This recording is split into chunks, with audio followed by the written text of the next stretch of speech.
আসসালামু আলাইকুম।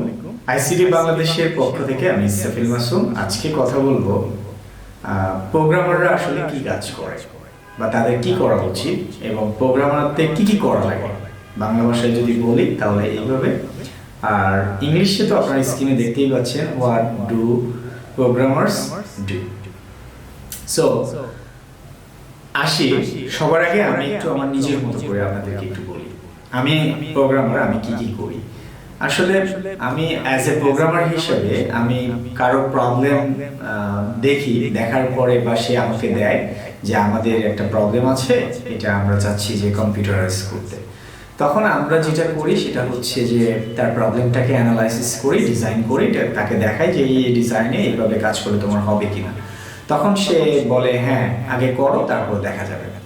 পরে আমরা এটার উপরে একটা কোডিং শুরু করে দেই। কোডিং শুরু করার পরে তাকে আবার প্রবলেমটা করে একটা বেসিক নিজে টেস্ট করে যদি ঠিকঠাক থাকে তাহলে তাকে বলি যে এই জিনিসটা তৈরি করছে, সে আবার কিছু বলে না এটা এইভাবে না ওটা ওভাবে করো, তখন আমরা আবার কি করি তার মতো করে আবার করার পরে সে আবার কাজ করতে যায়, করতে গিয়ে বিভিন্ন প্রবলেম হয়। প্রবলেমগুলোকে আমরা ওরা টেস্ট করে, ইউজাররা, আমরা টেস্ট করি আমাদের মতো, ইউজাররাও টেস্ট করে। দেন হচ্ছে আমরা পরবর্তী স্টেপ সেটা হচ্ছে যে আমরা চেষ্টা করি তাদের আবার যে প্রবলেমগুলো আসছে সেগুলোকে সলভ করার।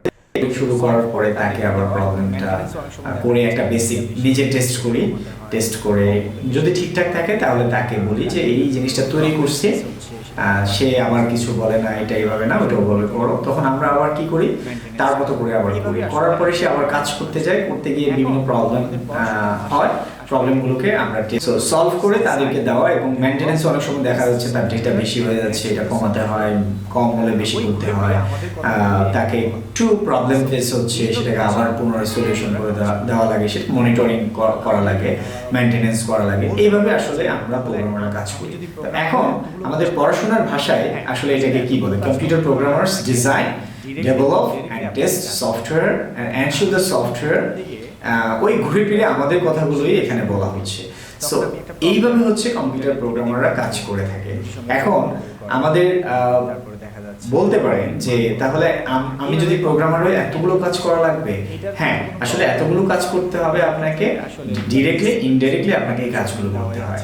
আমি যখন প্রথম দিকে কম্পিউটার প্রোগ্রামিং শেখা শুরু করি তখন আমি একটা প্রবলেম ইন্টারনেট থেকে দেখতাম যে দুটি সংখ্যার যোগফল বের করা, তারপরে দেখা যাচ্ছে পায়ের মান কত, তারপরে এইভাবে প্রবলেমগুলো নিয়ে আমরা সলভ করতাম। এটার ক্ষেত্রে কোনো প্রবলেম হতো না, এটার ক্ষেত্রে আসলে এগুলো বেসিক কিছু প্রবলেম সলভিং দেওয়াই আছে, এগুলো করা খুব ইজি। কিন্তু যখন আমরা রিয়েল লাইফে প্রবলেম সলভ করতে আসি তখন আমরা বুঝতে পারি যে সেটা ডিজাইন করতে হয়, ক্লায়েন্টের সাথে আলোচনা করতে হয়, দেন হচ্ছে সেটা অনুযায়ী আমাদেরকে কাজ করতে হয়, নিজেকে টেস্টিং করতে হয়, তারপরে আবার যে প্রসেসগুলো আমি শুরুতেই বললাম এই প্রত্যেকটা প্রসেস মেনটেন করে আমাদেরকে চলতে হয়।